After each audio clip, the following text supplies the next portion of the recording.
Вітаю вас на календарі нядзеля 23 лістапада. У эфіры тэлеканала Віцебск выніковая праграма «7 дзён». У студыі Вольга Шмаргун. У бліжэйшую гадзіну падводзім інфармацыйныя вынікі тыдня. Мы гаворым пра самыя заўважныя і рэзанансныя падзеі апошніх дзён. І вось галоўныя тэмы выпуску.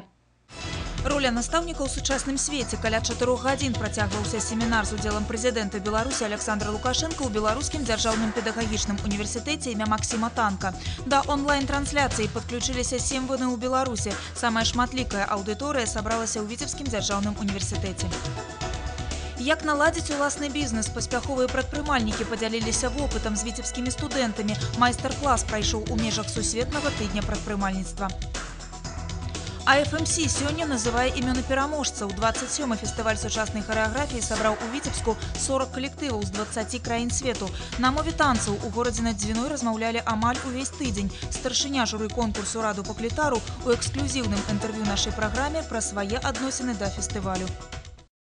Прэзідэнт Беларусі правёў семінар са студэнтамі, выкладчыкамі і выпускнікамі Беларускага дзяржаўнага педагагічнага універсітэта імя Максіма Танка. Прамая трансляцыя семінарскага занятку вялася ў 7 вышэйшых навучальных установах краіны, у тым ліку і Віцебскім дзяржаўным універсітэце імя Машэрава. Кіраўнік краіны абмяркоўваў са студэнтамі і выкладчыкамі хвалюючыя і актуальныя тэмы: аптымізацыя вучэбнай сістэмы, скарачэнне тэрмінаў навучання ў вышэйшых навучальных установах, павелічэнне практыкі для студэнтаў і пытанне приватизации арендного жилья молодыми специалистами. Президент говорил о том, что нужно сократить период обучения с 5 лет до 4. Это действительно была бы оправданная политика, так как много лишней информации, которая не пригождается в работе, многое можно найти в дополнительной литературе, также обратившись к старшим коллегам. И опять же, я согласна с тем, что нужно увеличить именно практическую часть при обучении. Именно слово «оптимизация», оно идеально подходит про то, что говорит президент, и про нашу систему образования. Мне кажется, многие предметы можно было бы вынести в школу еще, такие общеобразовательные, там, политология, идеология, философия, и за счет этого увеличить количество свободного времени у студентов и дать больше времени действительно на практику. Малы і сярэдні бізнес забяспечвае толькі трэцюю частку валавога рэгіянальнага прадукту, аднак яго ўклад у развіццё эканомікі ў сферах вытворчасці і аказання паслуг, інавацыйнай і экспартнай дзейнасці можа быць значна большым. Пра магчымасці і перспектывы развіцця прыватнага бізнесу гаварылі ў рамках сусветнага тыдня прадпрымальніцтва. У прыватнасці адзначалася, што актывізацыя гэтага сегменту эканомікі пасадзейнічае больш аператыўнае прадастаўленне зямельных участкаў, правядзенне аўкцыёнаў па продажы невыкарыстоўваемай маёмасці. Для падтрымкі прыватнай ініцыятывы больш паловы сродкаў інавацыйнага фонду будзе накіроўвацца на фінансаванне праектаў малога і сярэдняга бізнесу. У 2015 годзе гэтая лічба складзе 32 мільярды рублёў. Направлений много. Мы же ставку рефинансирования уменьшаем, да, процентную ставку, вернее, да. Мы и даем деньги целевые под какие-то проекты. Инновационный фонд. Нас, Витебскую область, в прошлом году очень упрекали, что мы из 103, по-моему, миллиардов инновационного фонда больше половины отдали частникам. А сейчас уже не упрекают, потому что проекты хорошие. В городе Витебске, согласно программе развития и популяризации малого предпринимательства, предусмотрен рост выделения до 300 новых офисных мест. Это новое здание. В городе Полоцке дополнительно на 100 мест и в городе Орше еще на 200. Таким образом, мы будем выращивать до 10% всего малого бизнеса Витебска, Полоцка и Орши. Асацыяцыя наймальнікаў і прадпрымальнікаў Віцебскай вобласці вырашыла з нагоды сусветнага тыдня прадпрымальніцтва запрасіць паспяховых бізнесменаў у студэнцкую аўдыторыю. Атрымаўся своеасаблівы майстар-клас па вядзенні бізнесу. Як адкрыць сваю справу і зрабіць яе прыбытковай, цяпер ведае і наш карэспандэнт Александр Камовіч. Ідэя правядзення тыдня прадпрымальніцтва зарадзілася ў Англіі ў 2006 годзе. Сёння такія тыдні праводзяць ужо 150 краін, каб павысіць эканамічную актыўнасць у першую чаргу моладзі, прыцягнуць у бізнес новых прадпрымальнікаў, азначыць новыя ідэі. З 2011 года міжнародны тыдзень прадпрымальніцтва праводзіцца і ў Беларусі. Зацікаўленыя ў адкрыцці сваёй справы маладыя людзі сёння атрымалі выдатную магчымасць пераняць вопыт. Паспяховыя прадпрымальнікі вобласці правялі сустрэчы са студэнтамі горада і падзяліліся секретами поспеху. Первое, с чего стоит начинать свой бизнес, это обнаружить то, что действительно нравится. То есть то, что человек любит, то, чем он может заниматься просто с утра до вечера, даже не требуя награды. Следующее качество – это настойчивость. И посвятить этому делу хотя бы 5, 7, 10 лет. Хотя многие люди хотят построить бизнес буквально за месяц, да, и ждут очень быстрого ответа. Ну и, наконец, это специальные знания. До речи, Ассоциация наймальников и предпрымальников Витебской области совместно с Витебским филиалом Международного университета МИТСО наметили планы супрацовництва. Будущие специалисты будут запрошаться на бизнес-семинары, презентации и встречи с предпрымальниками. Мы поддержали предложение руководства МИТСО о создании филиала кафедры логистики при ассоциации. Для нас это, конечно, очень ново. Это, так сказать, и вообще этого еще пока нигде нет при общественных объединениях, поэтому будем тропить тропу первыми. Александр Камович, Кирилл Кайсберг, Новины, Витебск. Актыў студэнцкай моладзі Наваполацка на прамой сувязі з Расіяй. У Полацкім дзяржаўным універсітэце прайшоў тэлемост з расійскім горадам Электрасталь. Студэнты Наваполацка і студэнты Электрасталі змаглі абмеркаваць актуальныя пытанні, якія тычацца арганізацыі моладзевага самакіравання. Больш за гадзіну доўжылася онлайн-размова студэнтаў двух гарадоў – Электрасталі і Наваполацка. У тэлемосце з прадстаўнікамі актыву студэнцкай моладзі Полацкага дзяржаўнага універсітэта прынялі ўдзел актывісты некалькіх філіялаў расійскіх ВНУ. С нами сегодня выходит несколько университетов Электростали, но у них есть особенности, у них нету таких масштабных вузов, как у нас, у них филиалы. Поэтому там будет и Московский университет, у них филиал выходит, и Политехнический институт Электростали, то есть там несколько вузов. Асноўная тэма – арганізацыя студэнцкага самакіравання. Новапалачане падзяліліся сваім вопытам з расійскімі калегамі. Іх зацікавіла арганізацыя працы мясцовай універсітэцкай тэлестудыі, куратарскай службы. Гэтыя напрамкі сярод студэнцтва Электрасталі толькі зараджаюцца. Немало пытанняў узнікла і ў наваполацкага боку, у прыватнасці акцыі расійскіх студэнтаў па добраахвотным донарстве. Интересен по-своему вопрос именно про студенческое самоуправление, потому что вот в нашем университете это очень ярко отражается. То есть у нас студенты сами руководят определенными службами, и я считаю, что если Электросталь поделится с нами каким-то своим опытом, мы его будем обязательно перенимать и надеемся применить у нас в университете. Падчас онлайн-канферэнцыі моладзь дзвюх краін паспела абмеркаваць мноства пытанняў. Першы тэлемост зарадзіў новае супрацоўніцтва. Студэнты дзвюх краін дамовіліся арганізоўваць тэматычныя онлайн-сустрэчы. А ў наступным годзе, які ў Беларусі абвешчаны годам моладзі, Наваполацкая ВНУ плануе запрасіць расійскіх студэнтаў у госці. Юлія Устінова, Сергей Пальцаў, Навіны, Наваполацк.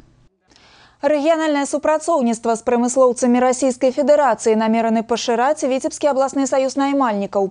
У сераду на справаздачнай выбарнай канферэнцыі падведзены вынікі дзейнасці грамадскай арганізацыі за 5 гадоў і акрэслены задачы на будучае. Абраны састаў савета. Чым ён будзе кіравацца ў сваёй далейшай рабоце і чаму так важна падтрымліваць цесныя сувязі з вытворцамі краіны-суседкі, пацікавілася Інна Кірыенкава. Абласны саюз наймальнікаў, які непасрэдна прадстаўляе інтарэсы прамыслоўцаў, мае магчымасць выходзіць з іх прапановамі на ўрадавы ўзровень. А праблемы даводзіцца вырашаць розныя. Яны тычацца і ўдасканалення заканадаўства, і змянення падатковай палітыкі ў вядзенні бізнесу. Сейчас вот большая дискуссия идет по 744 постановлению о том, что, чтобы не допустить снижения заработной платы у работников.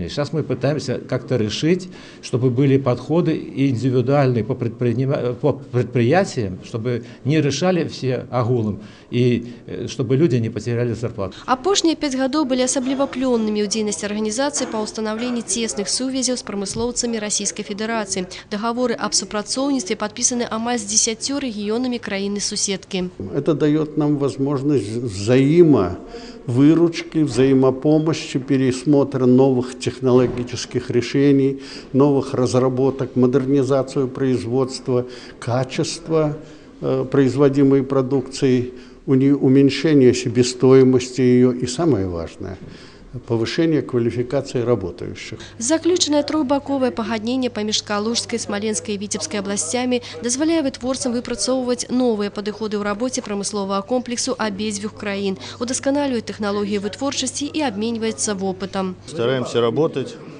стараемся вашу продукцию применять у нас на предприятии, наши технологии и наши знания применять на ваших предприятиях. Инструментальный завод ваш нас очень сильно интересует, машиностроение, пищевая промышленность, конечно, тоже. С 1 студеня 2015 года запрацуе новое интеграцыйнае аб'яднанне Еўразійскі эканамічны саюз, і яе ўдзельнікам давядзецца працаваць па новых адзіных для ўсіх правілах. У гэтай сувязі перад вытворцамі стаіць няпростая задача працаваць эфектыўна з тым, каб адпавядаць сусветным стандартам, выпускать конкурентоздольную продукцию, запатрабаваную на рынку.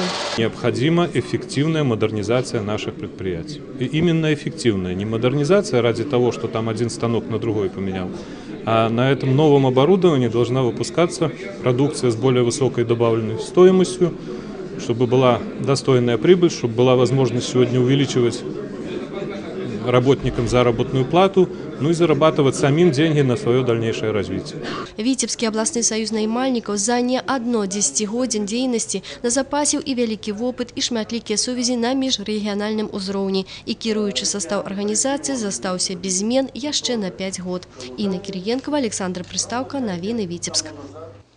Тым часам прадстаўнікі гарадской улады, грамадскасці і эксперты за круглым сталом абмеркавалі, як палепшыць транспартную сітуацыю ў Полацку.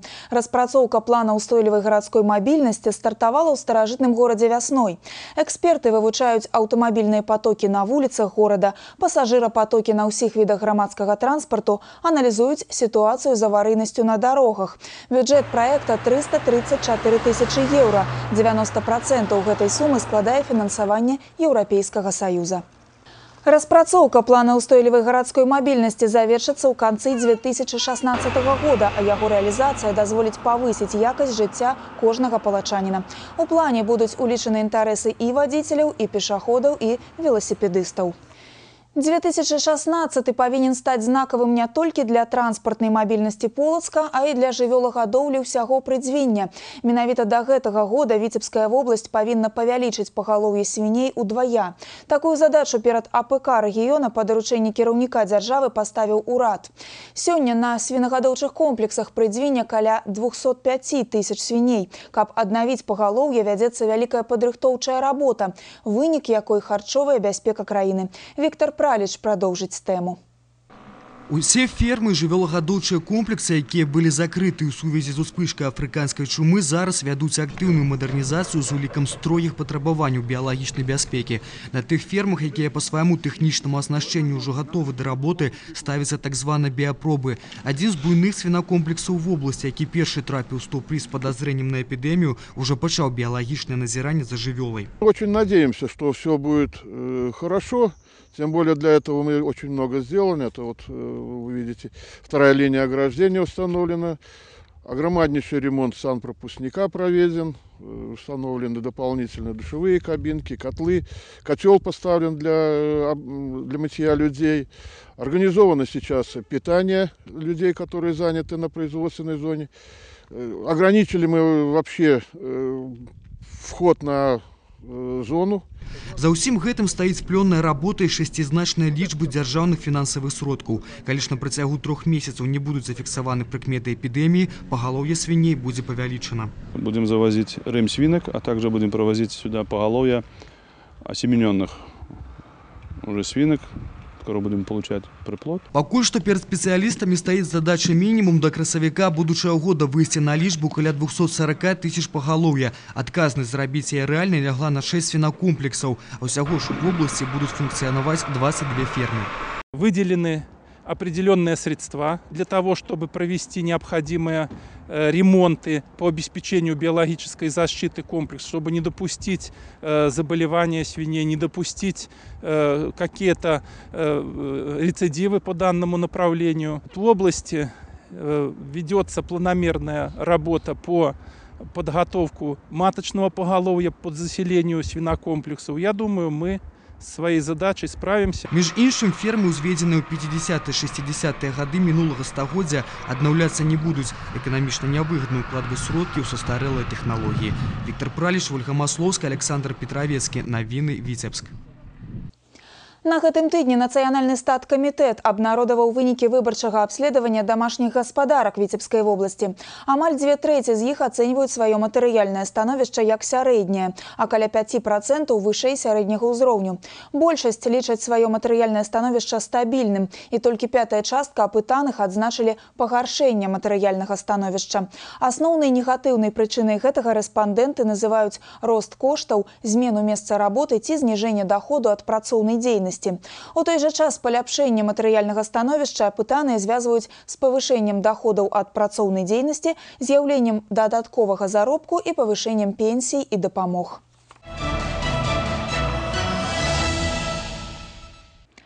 Сёння толькі ў Віцебскай вобласці будаўніцтва разгорнута больш, чым на 400 аб'ектаў, 80% з якіх маюць на сваіх тэрыторыях так званыя вагоны-бытоўкі. Ці ўсе яны адпавядаюць пажарнай бяспецы? Разам з супрацоўнікамі Віцебскага абласнога ўправлення МНС даведаўся наш корэспандэнт Віктор Праліч. Отсутствует раструб. Стоит на подоконнике, не обозначен. Не соблюдается противопожарный режим. Разбор палётаў на тэрыторыі гэтых бытовак адбываецца ўжо не першы раз. Такая карціна тут стала звыклай. Невыкананне правіл пажарнай бяспекі ўражвае, як і антысанітарны стан. І народная мудрасць тут набывае далёку супярэчлівае адценне. Мяркуючы па ўсім, адказнага за супрацьпажарны стан прараба ў хуткім часе чакае протокол от пожарных. Основные нарушения правил пожарной безопасности в основном это эксплуатация самодельных обогревателей, эксплуатация так называемых буржуек, отсутствие первичных средств пожаротушения. Клопат аб пажарнай бяспецы будаўнікоў абмяркоўвалі на дзяржаўным узроўні. Дарэчы, за бягучы перыяд гэтага года наша вобласць не трапіла ў пажарную статыстыку на такіх аб'ектах. Але пажар двухгадовай даўніны, калі па віне кітайскіх будаўнікоў ГЭС, якія пражывалі на тэрыторыі дзіцячага лагера, у МНС пакінуў след недаверу. На гэты раз іх пажарную пільнасць падводзіць толькі ламаная руская мова. Здесь есть выключатели, да? Но снять и посмотреть, где пожар можно так стрелять. Нажать на рычаг, да? Конечно, но. Нягледзячы на спартанскія ўмовы жыцця, прадметаў цывілізацыі тут хапае. Дастаткова тут і памятак для іх бяспечнага выкарыстання. Відавочна адно, што тэхніка пажарнай бяспекі ў параўнанні з беларускімі калегамі у спецыялістаў з Паднябеснай выконваецца на больш высокім узроўні. Але ратаўнікі ўсё ж такі спяшаюцца нагадаць аб адказнасці, да якой могуць прыцягнуць у выпадку незахавання належнага стану бытавых памяшканняў. По всем выявляемым нарушениям принимаются меры административного воздействия. Напоминаю, что максимальная сумма штрафов на должностных лиц руководителей до 4,5 миллионов рублей, на юридические лица до 30 миллионов. Будаўнічыя пляцоўкі застануцца пад увагай МНС і пасля прафілактычнай дэкады, якая завершыцца 20 лістапада. Віктор Праліч, Леонид Табола, навіны, Віцебскі раён. Дарожна-транспартныя здарэнні забіраюць не менш чалавечых жыццяў, чым пажары. Толькі на Віцебшчыне з пачатку года ў аварыях загінулі 85 чалавек. У Новаполацку вырашылі прыцягнуць увагу да бяспекі не зусім традыцыйна. Тут асвяцілі месцы, дзе часта здараюцца дарожна-транспартныя здарэнні і гінуць людзі. Акцыю святары правялі сумесна з супрацоўнікамі Дзяржаўтаінспекцыі па ініцыятыве апошніх. Царкоўны малебен адбыўся з благаславення архіепіскапа Полацкага і Глыбоцкага. Сёлетняй восенню Новаполацку скалыхнулі адразу некалькі жудасных аварый. Ноччу з 9 на 10 лістапада загінулі 3 маладых хлопцаў. І ў горадзе нафтавікоў гэта не адзінае трагічнае здарэнне. Святары ўпэўненыя, за душы загінуўшых трэба не проста маліцца, а вучыцца на іх памылках. Конечно, несомненно, любая трагедия, она должна учить людей. То, что происходит, должно восприниматься людьми как наука. И тогда, если человек помолится о упокоении погибших, тогда их гибель будет не напрасной. Потому что любая катастрофа, она не просто так дается людям. Но если мы продолжаем совершать все точно так же, то естественно, что гибель людей не прекратится. И здесь вина не Господа Бога, а зачастую самих людей. Нельга не згадзіцца са святаром. З кожнай трагедыі трэба выносіць урокі, а каб пазбегнуць здарэнняў на дарозе ў Віцебску, адкрылі першы надземны пераход. Ён пабудаваны ў мікрараёне Білева ў першую чаргу для зручнасці пакупнікоў супермаркета, які знаходзіцца на супрацьлеглым ад жылых шматпавярховак баку дарогі. Наша здымачная група адной з першых паднялася па прыступках новага збудавання і выслухала меркаванне людзей пра яго мэтазгоднасць. Гэты сціплы надпіс з'явіўся тут усяго пару дзён таму. Пешаходны пераход адкрыты. Першы ў Віцебску надземны пераход. Пабудаваны ён на самым уездзе ў горад, у мікрараёне Білева. На адным баку дарогі новыя шматпавярхоўкі, колькасць якіх з кожным годам расце, бо раён малады і перспектыўны.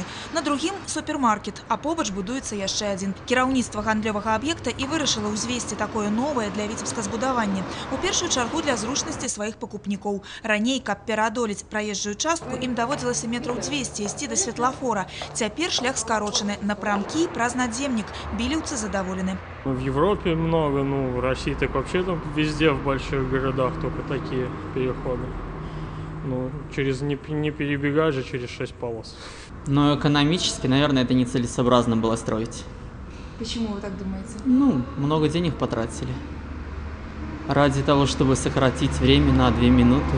Но внешне выглядит очень красиво, и ребенку понравится топать по ступенькам и смотреть панораму. Это намного удобнее, чем обходить кругом.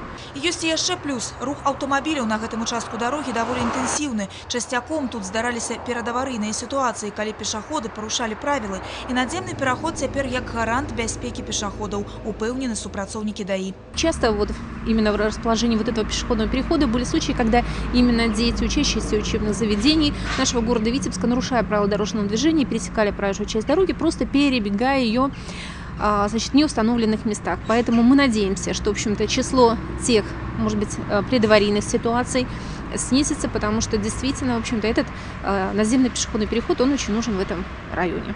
Шкада толькі праекціроўшчыкі не падумалі ні пра інвалідаў, ні пра жанчын з дзіцячымі каляскамі, якіх у новым мікрараёне зашмат. Ім шлях у 80 прыступак туды і назад не пераадолець, і ўсё роўна прыйдзецца зрабіць круг у некалькі сотняў метраў да рэгулюемага пешаходнага перахода, таму што спецыяльнымі пандусамі новае збудаванне не абсталяванае. Але гэта, напэўна, адзіны мінус. У інтэрнэце, канешне, адразу ж з'явіліся з'едлівыя каментарыі, быццам бы такое збудаванне псуе архітэктурны выгляд горада, да і грошай на яго затрачана зашмат. Нагадаем, пераход пабудаваны за кошт інвестара, а не за бюджэтныя сродкі. Непрыгожым надземнік таксама назваць складана, звычайны для такой забудовы мінімалізм. Тым часам ідэя надземных пешаходных пераходаў для Віцебска магла б стаць даволі перспектыўнай і вырашыць многія праблемы ў іншых раёнах горада. Напрыклад, дзесяцігоддзямі не працуе падземны пераход на перакрыжаванні вуліцы Пятруся Броўкі і праспекта Будаўнікоў. Затоплены ў народзе ён даўно атрымаў назву пераплыў. І сёння надземнік, аналагічны білеўскаму, магчыма, тут быў бы да месца. Вольга Шмаргун, Александр Прыстаўка, навіны, Віцебск. Як паказвае практыка, нават нязначная ДТЗ становіцца прычынай збояў інтэрвалу руху грамадскага транспарту. А гэта сотні неперавезеных пасажыраў і столькі ж нерэалізаваных білетаў. Гарадская пракуратура пайшла насустрач трамвайна-тралейбуснаму ўпраўленню у вырашэнні даволі набалелай праблемы.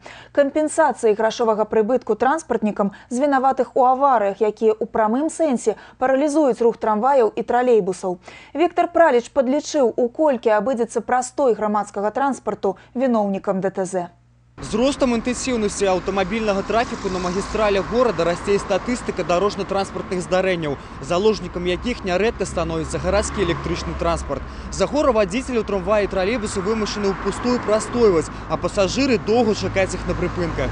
Вось і атрымоўваецца, што адны губляюць нервы, а іншыя грошы. І гэта стала падставай для супрацоўніцтва пракуратуры і трамвайна-тралейбуснага ўпраўлення. Вопыт пазычылі ў сталічных калег. І вось уже з лютага бягучага года пракуратура паспяхова рассылае виновникам ДТЗ листы счастья с суммой нанесенного урону транспортному предприемству. Те моменты, которые входят в расчет, это общий простой, потеря пробега и количество пассажиров, которые просто трамвайно-троллейбусное управление не перевезло, соответственно, не получило доход. На сегодняшний день стоимость часа – это сбор кондуктора в час пик и вне часа пик средняя цифра 146 тысяч рублей.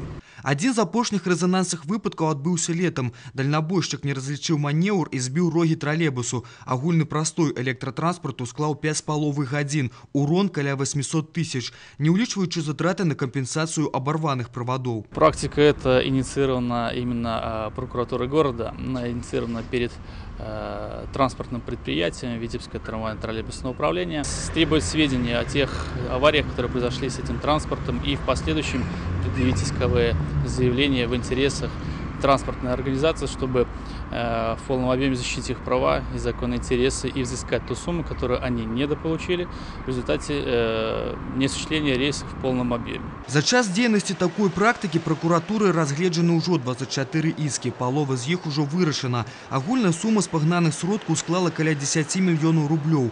Лічба хоць і нязначная, але кожны гэты рубель ідзе на карысць прадпрыемству, а значыць і на карысць пасажыраў. Віктор Праліш, Сергей Коту, Кирилл Кайсберг. Навіны Віцебск. Намеснік старшыні Дзяржаўнага камітэта судовых экспертыз Беларусі Сергей Яўмененко на гэтым тыдні праінспектаваў управленне па Віцебскай вобласці. Ён наведаў балістычную лабараторыю і лабараторыю па даследаванні наркотычных сродкаў і псіхатропных рэчываў. Мясцовыя спецыялісты працуюць экспрэс-метадам. Новы высокадакладны апарат дазваляе ў сціслы тэрмін выявіць любую, нават самую мінімальную колькасць наркотычных рэчываў. Такое сучаснае супердакладнае абсталяванне з'явілася ў Віцебскім абласным управленні Дзяржкамітэта судовых экспертыз вясной 2014-го. І ў сённяшняй сітуацыі актыўнага распаўсюджвання спайсаў і іншых курыльных сумесяў аказвае неацэнную дапамогу экспертам, а значыць і праваахоўнікам.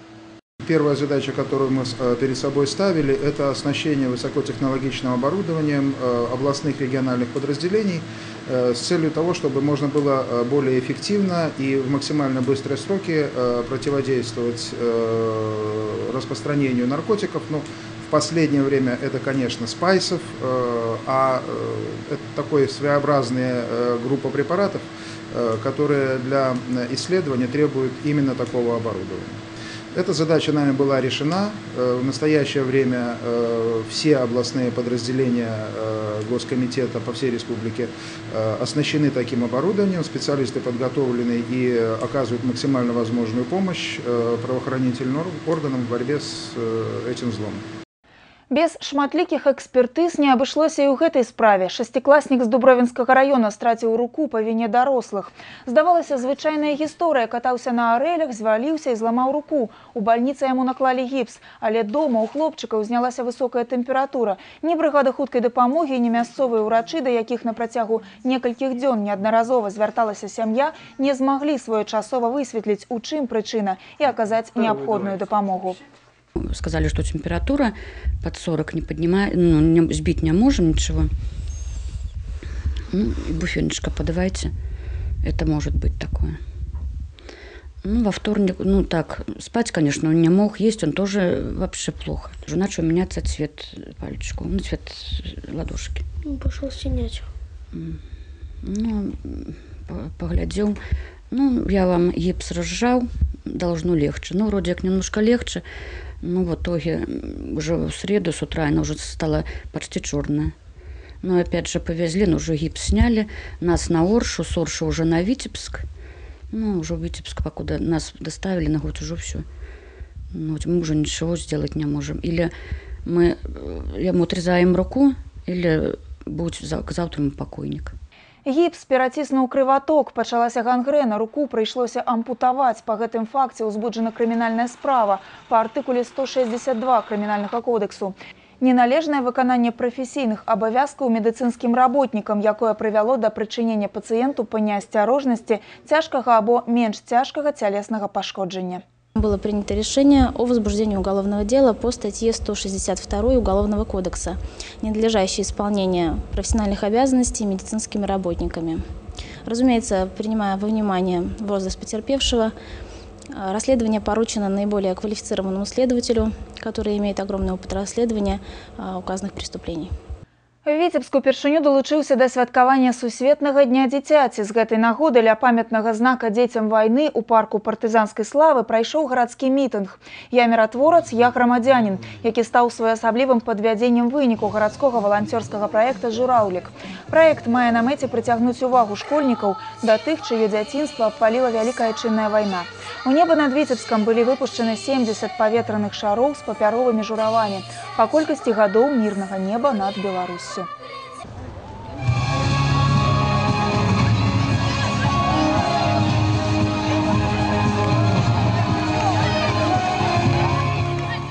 В сотрудничестве с Фондом мира мы стали разрабатывать такое занятие, на котором бы можно было с ребятами не просто говорить о том, что мир – это хорошо, а о том, что есть такие факты истории, которые говорят действительно о том, что детство нужно беречь, детство должно быть счастливым без военных событий. Амаль увесь тыдзень у Витебску ўладарыць трапяткая атмасфера танца. Міжнародны фестываль сучаснай харэаграфіі ў 27 раз сабраў лепшых харэографаў свету і пачынаючых танцораў. 40 калектываў з 20 краін, каб трапіць на віцебскую сцэну канкурсантам, а разам з тым і журы, прыйшлося нямала папрацаваць. Ужо сёння прагучаць імёны пераможцаў, вынікі конкурсу у выпусках навін рэгіёну ў панядзелак. А зараз наш карэспандэнт Віктор Праліч пра тое, чым здзіўляе сёлетні АФМС. Яшчэ за некалькі гадзін да афіцыйнага адкрыцця фестывалю Віцебск акунуўся ў атмасферу танца. Іспанскі харэограф Альваро Эстебао Лопес, які прыляцеў у горад на дзвіной літаральна на суткі, даў майстар-класс пачынаючым танцорам. Я просто хочу показать некоторые движения и показать свой стиль, хотя бы в общих чертах. Я поддерживал связь с организаторами фестиваля, я счастлив быть здесь во второй раз. Шлях да сябе такі эпіграф мае сёлетні форум. Між іншым, гэта і тэма, на якую трэба кожнаму удзельніку напісаць сачыненне, толькі не словамі, а мовай сучаснай харэаграфіі.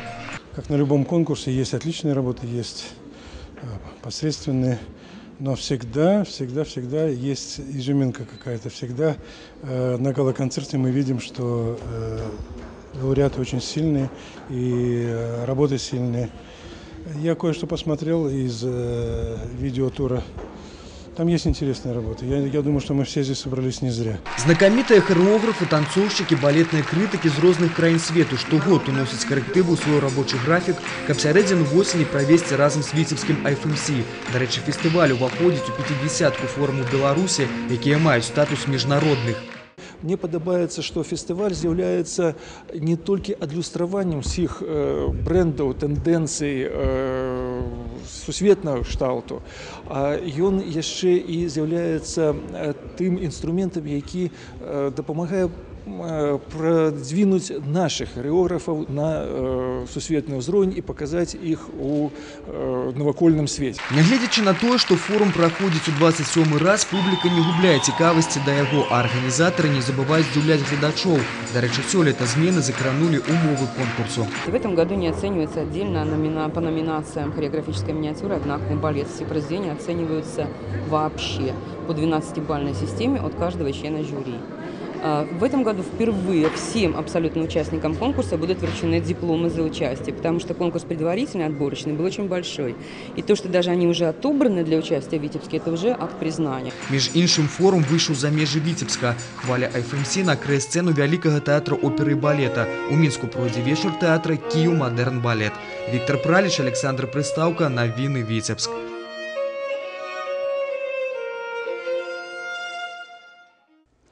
И сегодня мы пригласили в нашу студию известного хореографа, человека, который поставил на сцене современные версии «Щелкунчика» и «Лебединого озера», режиссировал церемонию открытия Олимпийских игр в Сочи, а сегодня возглавляет жюри Международного фестиваля современной хореографии в Витебске. Раду Поклитару. Здравствуйте, Раду. Привет. В который раз вы в Витебске на АФМС? Вот так вот, первый вопрос, и сразу меня поставили в тупик. Я не знаю, честно. Я знаю, когда я был первый раз, я был в 96 году, но в качестве участника.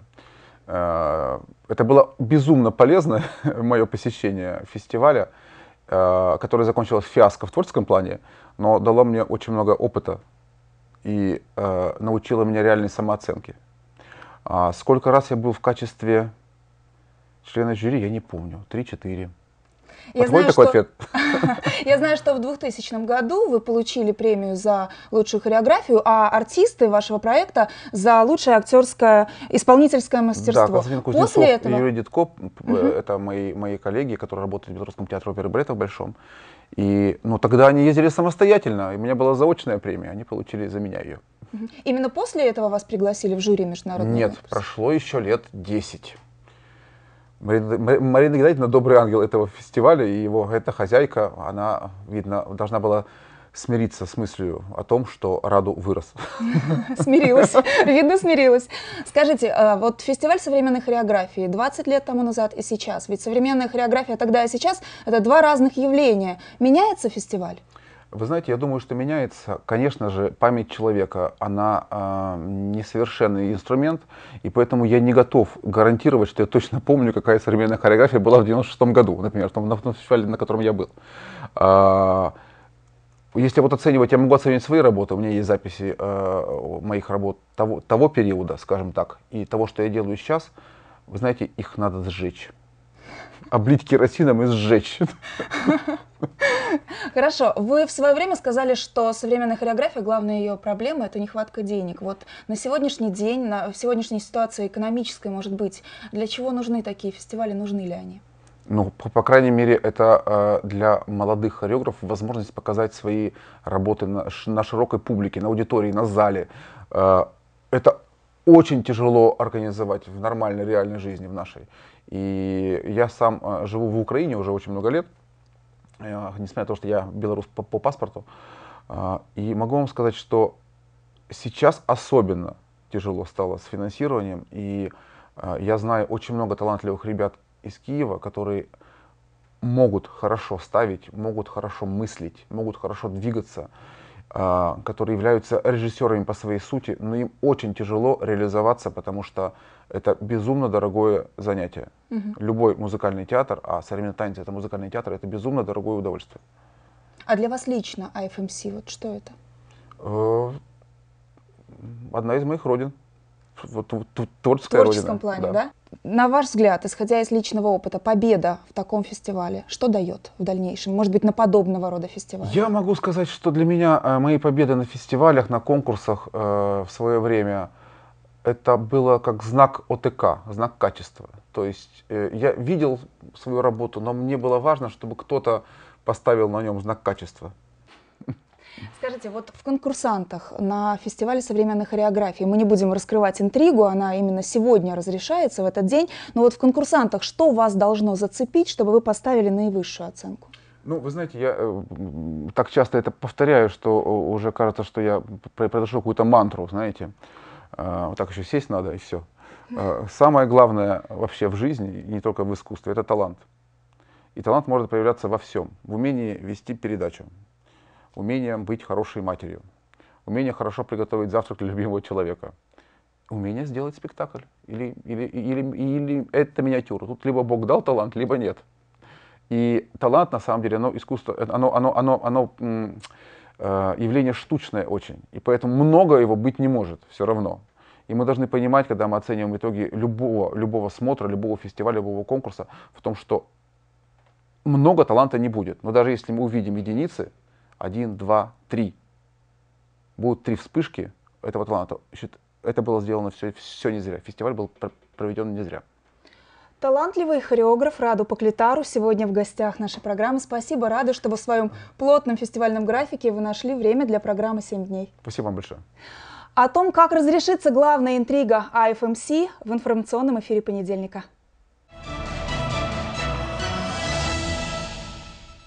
Сімвалічнай прадмовай да IFMC стала адкрыццё выставы мінскага мастака-абстракцыяніста Анатоля Кузняцова. Яго беспрадметныя палотны – гэта сінтэз вучэнняў усходу і захаду. Гэта філасофскі пасыл гледачу. Убачыць за матэрыяльным глыбіню духоўнасці і якасць унутранага зместу, як у танцы мадэрн. Экспазіцыя разгарнулася ў канцэртнай зале «Віцебск», дзе прайшлі галоўныя фестывальныя мерапрыемствы. Картины о том духовном состоянии, о том внутреннем мире, который во мне существует. Где предмет является не главным для меня, его нет, есть между предметом, разговор между предметом. предметом, допустим, касанием его с фоном, или это как состояние, это как воздух, это как запах, это как звук. Вот это все об этом. Яшчэ адзін міжнародны фестываль, якім знакаміты наш горад, славянскі базар у Віцебску, рыхтуецца да конкурсаў. Ва ўсіх абласных цэнтрах Беларусі прайшлі адборачныя туры па выбару прэтэндэнтаў на ўдзел у 24-м форуме мастацтваў. Пераможцаў вызначалі для ўдзелу ў дзіцячым музычным конкурсе, а таксама ў конкурсе маладых выканаўцаў эстраднай песні. У Віцебску журы выбрала 10 лепшых спевакоў, якія прадставяць свае песні на заключным туры ў Мінску. Сярод прэтэндэнтаў на ўдзел у конкурсе маладых выканаўцаў Віцебск 2015 наши земляки Ольга Горана, Анастасия Лейкина, Максим Писаренко, Дарья Матвеева, Владислав Старченко, Николь Фургау. Я надеюсь, что будет в ближайшее время определены сроки проведения финала, финального отбора в городе Минске. У нас вот буквально еще на протяжении 3 дней будут проходить отборы Минская область, город Минск. И после того, как все материалы будут предоставлены Министерству культуры, сильнейшие представители регионов соберутся в городе Минске, где уже квалифицированное жюри, представительство дирекции фестиваля, Министерства культуры будут определять победителя и представителя от нашей страны на международных конкурсах. Юных выканаўцаў, сярод якіх калі-небудзь з'явяцца і зоркі славянскага базару, сабраў Новополоцк. У горадзе прайшоў рэспубліканскі конкурс эстраднай песні «Халі-хало». Вакальныя дадзеныя маленькіх талентаў ацаніла Юлія Устинова. Сёлета арганізатары адзначылі высокую цікавасць да музычнага спаборніцтва. У аргкамітэт конкурсу поступіла каля 90 заявак. У выніку адбору ў конкурсе прынялі ўдзел 45 юных вакалістаў, па 15 у кожнай узроставай групе. За гран-пры змагаліся прадстаўнікі Віцебскай, Магілёўскай, Мінскай, Гомельскай и Брестской областей. Я участвовала в «Халі-хало» с тех лет, как оно восстановилось в Новополоцке. Я пробовалась дважды в средней категории. В прошлые разы мне не повезло немножко, но вот в этот раз я получила свое. Кожны удзельнік выконваў 2 песні «Дзеці 8-11 гадоў», кампазіцыі з дзіцячых фільмаў і шлягеры на рускай або беларускай мове. Удзельнікі 12-14 гадоў шлягеры на рускай або беларускай і дыска 80-х гадоў мінулага стагоддзя. Самыя дарослыя канкурсанты 15-17 гадоў выконвалі кампазіцыю аўтара свайго рэгіёну і сучасны сусветны хіт. Журы конкурсу ўзначалі вядомы беларускі выканаўца Пётр Ялфімаў. Дарэчы, у 95-м годзе ён сам стаў лаўрэатам Новополоцкага фестывалю. Мы старались оценивать целиком восприятие артиста на сцене, неважно какого он возраста. Искренне надеюсь, что вы нас поддержите и наш выбор, и наших конкурсантов. Гран-пры конкурсу «Халі-хало» заваявала магіляўчанка Ганна Трубецкая. Дзяўчыне 15 гадоў, з якіх 10 яна займаецца вакалам. Юная спявачка адзначила, что подготовка до конкурса справа карпатливая и складаная. Эмоции были незабываемыми, какие-то нагнетения внутри себя чувствовала, что вот, и шаг, конечно, стремилась к гран-при, и очень рада, что его добилась и заслужила. Идея проведения у Новополоцку фестивалю для таленавітых дзяцей і падлеткаў нарадзілася ў 1994 годзе. І калі спачатку конкурс праводзіўся штогод, то потым прынялі рашэнне збіраць яго раз у 2 гады. Пры гэтым з 2003 года было зацішша. Адрадзіўся фестываль у 2011. І зараз конкурс «Халі-хало» па праву называюць творчай візітнай карткай Новополоцка. Юлія Устинова, Сергей Пальцев, Новинок Новополоцк. А вось самабытныя народныя традыцыі Талачынскага краю сталі візітнай карткай Варанцэвіцкай школы. Адна са старэйшых школ Беларусі, сёлета яна адзначыла 130-годдзе. Аднак не толькі сваім сталым узростам гэтая школа прыцягвае ўвагу. Вось уже 8-й год установа ўдзельнічае ў сацыяльна-педагагічным эксперыменце «Этнашкола». Дзяцей тут выхоўваюць на народных традыцыях. Як гэта адбываецца, пацікавілася Інна Кірыенкава. Як наши продкі вырошчвалі хлеб і займаліся бортніцтвам, ткалі льняныя палотны і упрыгожвалі свой сялянскі быт, аб усім гэтым можна даведацца ў этнаграфічным музеі, які створаны вучнямі і настаўнікамі. І гасцінныя гаспадары ахвотна дзеляцца сваімі набыткамі. Многія экспанаты старыя людзі аддавалі ў наш музей. У музеі створаны бабін куток. Раней каля дзвярэй стаяла кадушка для вяды. Далей на лаве драўляныя вёдра. Чапела, мятёлка. Над лавой на стене висели кухонные полицы с посудом. Мы хотим перенять от своих прадзедаў, бабуль, все, чым яны займаліся, навучыцца печь, як яны бліны ўкусна пякуць, хлеб, як яны пякуць, як яны вырабляюць самі сваімі рукамі прылады працы. Нават не кожны з дарослых можа так дакладна расказаць пра тэхналогію вырошчвання і апрацоўкі лёну, як гэта робяць у мясцовай школе яе навучэнцы. Варта толькі пабываць у музеі лёну. Раней вопратку насілі льняную, даматканую. Каб пашыць такую вопратку, трэба спачатку было напрасці нітак. У невялічкім пакоі сабралі ўсе сельскагаспадарчыя прылады, якімі карысталіся сяляне пры апрацоўцы гэтай культуры. Пра кожную з іх яе прызначэнне вучні гатовы расказаць і нават паказаць прынцып дзеяння. Лён трапіў сюды, укідаваўся ў ніты, у перды і ткаўся. Саткаўшы палатно, выбелівалі, неслі ў сажалкі, вымачвалі ў вадзе, качалі ў качалках і прасавалі. Дзеці ганарацца сваімі здабыткамі, штодзень пацвярджаюць свае веды на практыцы падчас заняткаў, а яны больш нагадваюць невялічкія экскурсіі ў гісторыю, дакладней на яе малавядомыя старонкі. Як жылі на гэтай зямлі іх дзяды і прадзеды, чым жылі і даражылі. А ручнікі? Мала сёння хто ведае, што кожны з іх меў сваё прызначэнне. Это ручник-утиральник. Им вытирали руки и твар. Варанцэвіцкая школа не проста установа адукацыі, гэта яшчэ і вялікая пляцоўка для вывучэння багатай гістарычнай спадчыны сваёй малой радзімы. У нашай мясцовасці шмат майстроў жыве. І вальшчыкі валёнкаў, і кашы таксама плялі раней. І буртніцтвам займаліся. Экскурсаводы паказваюць, і таксама вось дзіцячы садок прыхадзіў яны і патрогаюць ручкамі, і паспрабуюць на той самай пралцы што-небудзь спрасці. І як важна ў імклівы час IT-тэхналогій не згубіць свае карані, захаваць народныя звычаі і традыцыі. І ў гэтым плане месцічам аграгарадка Варанцэвічы можна пазайздросціць. Ім будзе што пакінуць у спадчыну сваім нашчадкам. Інна Кірыенкава, Леонід Табола, навіны, Талачынскі раён. Фізік і архітэктар, інжынер і кулінар, палітык і выдатны настаўнік. І ўсё гэта пра вядомую гістарычную асобу аднаго з вядучых выкладчыкаў полацкага калегіума ў канцы 18 стагоддзя Габрыэля Грубера. Памятная дошка ў яго гонар з'явілася ў Полацкім дзяржаўным універсітэце. Аб тым, як малады універсітэт стварае сваю гісторыю, наш карэспандэнт Александр Камович. У двары былога кадэцкага корпуса Полацкага дзяржаўнага універсітэта шматлюдна, студэнты, выкладчыкі, госці ВНУ. Тут прайшло ўрачыстае адкрыццё памятнай дошкі вядомаму вучонаму вынаходніку, прафесару, выкладчыку Полацкага калегіума канца 18 стагоддзя Габрыэлю Груберу. Перш чым усе змаглі ўбачыць сам памятны знак, тэатралізаваная пастаноўка акунула прысутных у эпоху Грубера.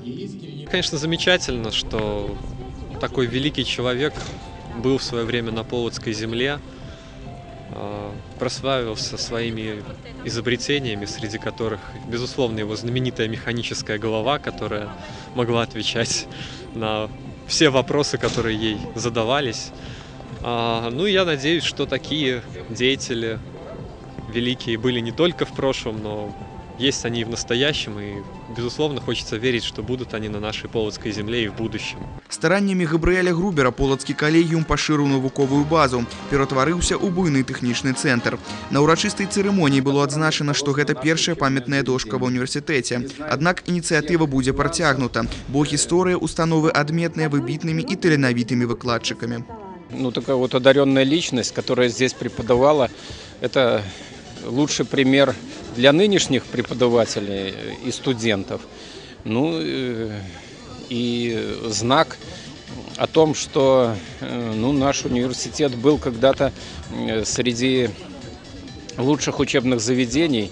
Наши историки продолжают работу, мы ищем свои корни, и наше будущее как раз лежит через прошлое. Место это всегда очень сложно, поскольку надо всегда угадать, и всегда оно должно быть именно то, где оно должно быть. И эта доска разместилась именно на том корпусе, на стене того корпуса, который существовал при его жизни и работе в нашем Полацком коллегиуме. На цырымоніі адкрыцця прысутнічаў і аўтар бронзавага тварэння, скульптор Павел Вайніцкі. Ён прызнаўся, што для яго магчымасць стварыць гэты вобраз вялікае шанцаванне, тым больш, што Габрыэль Грубер быў выдатным мастаком. Аднак не абышлося і без цяжкасцяў. Мало иконографического материала, то есть всего 2 известных портрета, причем пожизненный, прижизненный, скорее всего, один, а второй же копия с этого изображения. Несмотря на то, что человек, он был публичный и довольно популярный, но, увы, пришлось ориентироваться именно на них, и это дает очень мало свободы для творческой интерпретации, то есть приходится следовать вот этому каноническому изображению. Для меня это тяжело. У завяршэнні ўсе прысутныя змаглі пачаставацца гарачым шакаладам, які ў ВНУ паспрабавалі прыгатаваць па рэцэпце Габрыэля Грубера. Александр Камович, Александр Качан, Сергей Пальцаў, навіны Полацк. Хутка навагоднія святы. Сучасны Дед Мороз чытае не толькі казкі, але і рэп, катаецца на тройцы і ўмее стаяць на роліках. У гэтым упэўніліся члены журы абласнога этапу рэспубліканскага агляду конкурсу «Ёлка-фэст-2014», калі выбіралі лепшых Деда Мороза і Снягурку. Праграма ўключала ў сябе дэфіле, дэманстрацыю касцюмаў, сюжэтна-ролевую праграму і творчы нумар. 10 пар удзельнікаў з розных раёнаў прыдзення дэманстравалі артыстызм, арыгінальнасць і ўмелае выкарыстанне навагодніх традиций и обрядов. Казачные персонажи имкнулись покорить жюри разными способами. Дед Мороз прежде всего это психолог. Вот насколько он сможет почувствовать аудиторию, насколько он сможет слиться с детьми вот в этом праздничном настроении, настолько праздник и состоится. Это раз. Во-вторых, мы оцениваем Дед Мороза за его профессионализм, за его богатый жизненный опыт, который он передает детям. Ну и, конечно, за хорошее и веселое настроение. Дед Мороз у нас продвинутый в плане нанотехнологий и компьютеризации. Поэтому у нас с собой все игры на флешке. Мне кажется, тут совокупность всех качеств. Зажечь зал. Развеселить детей и, конечно... Фишка. Главная фишка. Журы вызначила пераможцаў у 2 номинациях «Дед Мороз» и «Снягурка года» и лепшая сюжетна-гульнявая программа. Лидерами стали творчыя дуэты Витебскага областного палаца творчасці дзяцей и моладзі, сярэдняй школы номер 12 Витебска и номер 16 города Полацка. Яны и представят Витебскую область на аналогичном республиканском конкурсе 12 снежня ў Мінску. Што дакладна не пра Деда Мороза, дык гэта шкодныя звычкі. Сусветны дзень некурэння праводзіцца па ініцыятыве Міжнароднага саюза барацьбы з ракам. На тытунёвую залежнасць у нашай краіне пакутуе кожны 4-ты жыхар. Штогод ад хвароб, звязаных з курэннем, памірае каля 15 тысяч чалавек. Як можна заахвоціць чалавека адмовіцца ад гэтай шкоднай звычкі, пацікавіліся нашы карэспандэнты, калі наведалі адно з віцебскіх прадпрыемстваў. Да нядаўняга часу Яўген Зосід быў злосным курыльшчыкам. На працягу 12 год ён быў верным гэтай шкоднай звычцы, выкурваў да 1,5 пачкі цыгарэт у дзень, пакуль нарэшце ўсур'ёз не задумаўся аб сваім здароўі. Занятие спортом сподвигло к тому, чтобы бросить курить, ибо оно очень сильно мешает, это пагубная привычка. Я где-то с год назад начал уменьшать свои, говорится, потребности в никотине и дошел до того, что перестал вообще курить. Ну и дополнительной мотивацией стало то, что на работе за это еще стали платить деньги. А матэрыяльны стымул даволі істотны. Штомесяц усім работнікам, якія не кураць, выплачваць до 500 тысяч рублёў. За год гэтая сума складае 6 мільёнаў. Такая норма прэміравання прадугледжана ў калектыўным дагаворы, які прынялі на прадпрыемстве 2 гады таму. Просматривая тех фамилий работников, которые курили, мы видим, что многие из них действительно бросили. В некоторых подразделениях порядка 100% работников не курят. В некоторых больших цехах это может быть 90%. Но в любом случае эта цифра увеличивается. И, конечно же, нас это радует, что наши люди заботятся о себе, думают о себе и ведут здоровый образ жизни. Такая мера заахвочвання тых, хто не сябруе з цыгарэтай, аказалася вельмі дзейснай. Галоўнае, палепшылася атмасфера ў калектыве. Работнікі сталі менш скардзіцца на ўласнае здароўе і радзей звяртацца за дапамогай да ўрача. Давление у вас нормальное. Молодец, что вы занимаетесь здоровым образом жизни. Следите, наверное, посещаете бассейн. И я больше чем уверена, что вы не курите. Хороший показатель состояния здоровья. Уровень таких заболеваний, как сердечно-сосудистые заболевания, онкология снизилась на 20% по сравнению с предыдущим 2013 годом. Работники очень благодарны в связи с введением мотивации, так как улучшилось качество жизни, их здоровье, отношения в семье. Даказана, што кожная выкураная цыгарэта скарачае жыццё на 5 хвілін. У сярэднім жа актыўнае курэнне адбірае да 10 гадоў жыцця. Да таго ж 1 гадзіна знаходжання ў накураным памяшканні раўназначна адной выкуранай цыгарэце. Курыць альбо не кожны выбірае сам. Тым не менш дадатковы матэрыяльны стымул дае падставу лішні раз задумацца і перагледзець свае адносіны да ўласнага здароўя. Інна Кірыенкава, Леонід Табола, навіны Віцебск. А вось каму дадатковы стымул, каб кінуць курыць не патрэбны, дык гэта спартсменам. У Віцебску ў парку чыгуначнікаў прайшоў раённы лёгкаатлетычны прабег, прысвечаны міжнароднаму дню барацьбы з курэннем. Нягледзячы на халоднае надвор'е, карысную ініцыятыву падтрымалі сотні школьнікаў, студэнтаў і работнікаў мясцовых прадпрыемстваў. Не ўтрымаўся ад невялікай прабежкі наш спартыўны карэспандэнт Сергей Мисурагін.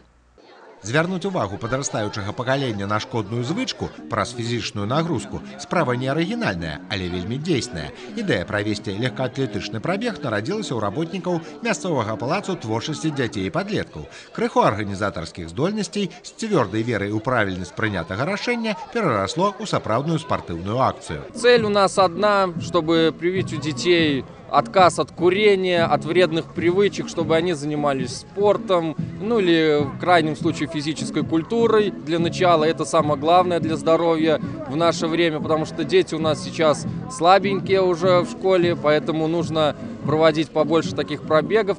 Асабісты прыклад – самы дзейсны спосаб паказаць прыярытэты здаровага ладу жыцця. Першымі на старт выйшлі дарослыя, кіраўнікі спартыўных секцый, настаўнікі фізкультуры. Выкладчык гімназіі нумар 2 Анатоль Ковалёў з лёгкасцю пераадолеў дыстанцыю ў 400 метраў. Пасля чаго, практычна не задыхаючыся, расказаў, як у навучальнай установе дзецям прывіваюць любоў да заняткаў фізічнай культуры і спортам. Есть занимаются, которые биатлоном и спортивное ориентирование, боксом занимаются.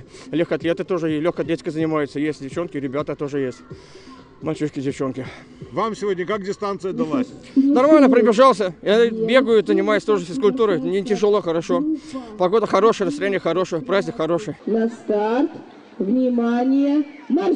А тым часам лёгкаатлетычны забег набіраў сваю моц. Сотні школьнікаў і студэнтаў адпраўляліся на дыстанцыю. Вучаніца 21-й сярэдняй школы Вераніка Коледова і ні секунды не сумнявалася, што апярэдзіць сваіх аднагодкаў. Пераможца Сенінскага рэспубліканскага прабегу даўно вызначыла для сябе спартыўныя прыярытэты. Я решила заняться легкой атлетикой, потому что мне она нравится. Там можно бегать, прыгать.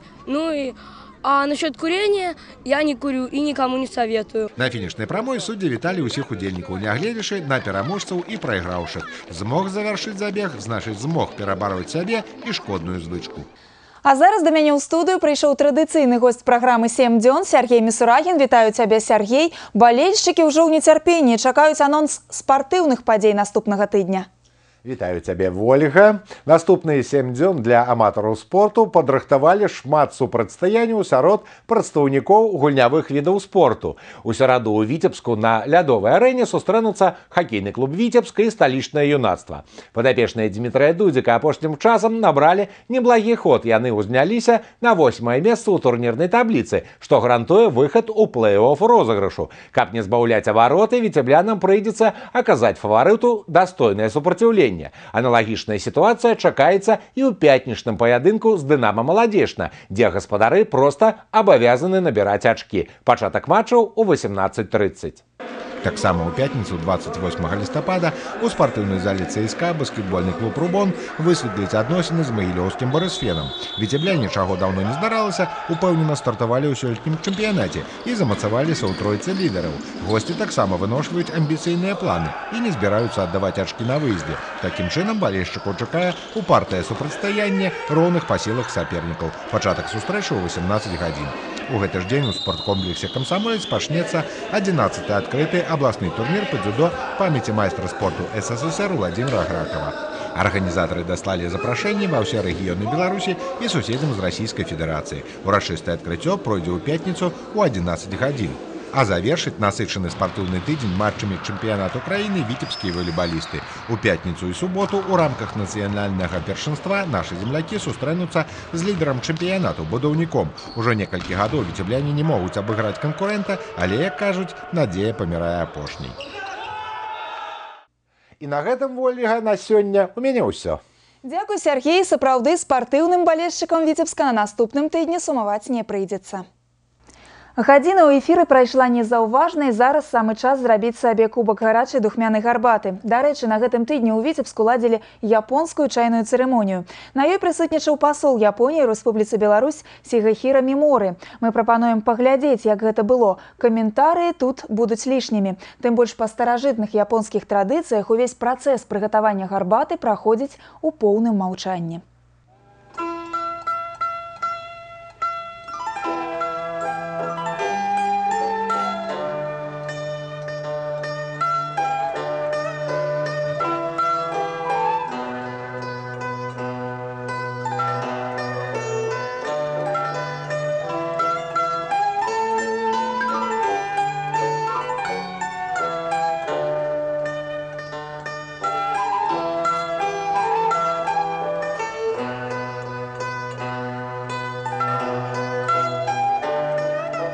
Гармонія, павага, чысціня і спакой – 4 прынцыпы японскай чайнай цырымоніі. Кіравацца імі жадаем і вам. Гэта была праграма «7 дзён» і яе вядучая Вольга Шмаргун. Сустрэнемся роўна праз тыдзень на тэлеканале «Віцебск».